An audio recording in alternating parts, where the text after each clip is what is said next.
चीमा जी आप भी बोलीजिए, फिर एक साथ सरकार की तरफ से गौरव भाटिया बोलेंगे। जी बोले चीमा जी।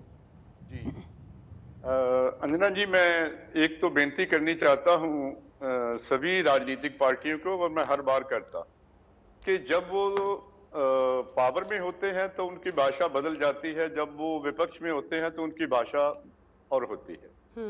मैं अखिलेश जी को, वैसे मेरा सवाल नहीं करना चाहिए, हमारे पक्ष में ये बात कर रहे हैं, हमें इनकी सराहना करनी चाहिए, लेकिन मैं फिर भी, क्योंकि ये पार्लियामेंटेरियन है और इन्होंने कल को जो है पार्लियामेंट में ये सब बातें रखनी है, तो मैं एक मर्यादा सभी राजनीतिक पार्टियों से ये चाहता हूं कि वो एक बात जो कहते हैं, जो वो जब विपक्ष में वो बात कहते हैं, जब वो पावर में आते हैं तो उसको भूलना नहीं चाहिए।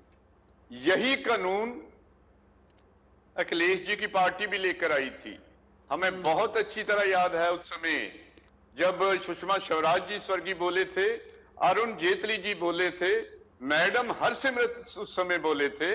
उस समय भी किसानों से नहीं पूछा गया था। मैं ये इनको याद कराना चाहता हूं। आज इन्होंने कहा, बहुत अच्छा लगा हमें, कि किसानों की बात सुननी चाहिए थी, लेकिन इन्होंने भी नहीं सुनी थी किसानों की बात। इन्होंने भी वो कमेटी में नहीं भेजा था, इन्होंने भी वो जो एक्ट था वो सीधा लाना चाहिए था। उसमें बहस हुई और उसमें आपको भी एक किसान नेता जगा रहे हैं। मैं जवाब दे रहा हूँ, मैं एक सेकंड जवाब दे रहा हूँ। ठीक है, पूरा कर ले। चीमा जी एक बात और करना चाह रहे हैं, चीमा जी एक बात और बोलना चाह रहे हैं, फिर फौरन जवाब लेंगे। हाँ, मेरी बात पूरी होने दो। देखो, ये देश में दुर्भाग्य यही है कि ये देश किसानों का देश है। अगर यहाँ किसान लोग इसमें प्रफुल्लित होगी किसानी, तो पूरा देश प्रफुल्लित होगा।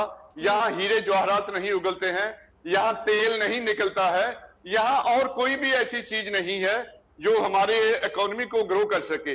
हमारा तो यही है कि जितनी आबादी है ये भी हमारी प्रॉपर्टी है, और जितना यहाँ अनाज खेती उपजती है ये भी हमारी प्रॉपर्टी है।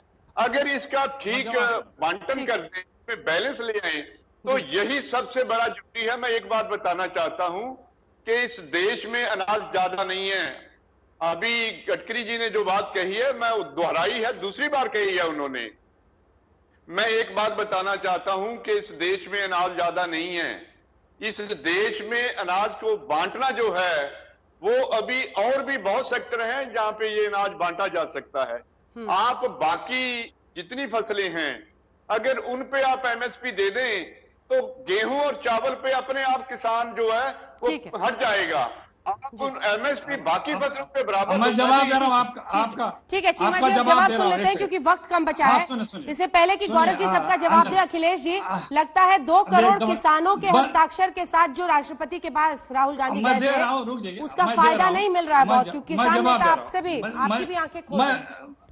देखिए, जो चीमा जी ने बोला, कुछ जानकारी की कमी है। मेरे पास वो लेटर है 2007 का, जब हम बिल ला रहे थे और शरद पवार जी ने लिखा था, और इसमें साफ साफ लिखा हुआ है, इसमें the ministry of agriculture has also circulated draft model.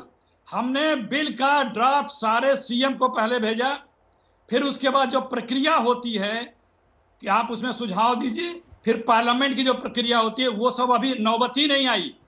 हम प्रक्रिया को अडॉप्ट करने के लिए अभी शुरू किए थे, सबसे ओपिनियन लेते, स्टेट से लेते, चूंकि ये स्टेट सब्जेक्ट भी आता है एपीएमसी एक्ट का, स्टेट सब्जेक्ट भी लेते, पार्लियामेंटेरियन में बात होती, हम कमेटी को भेजते।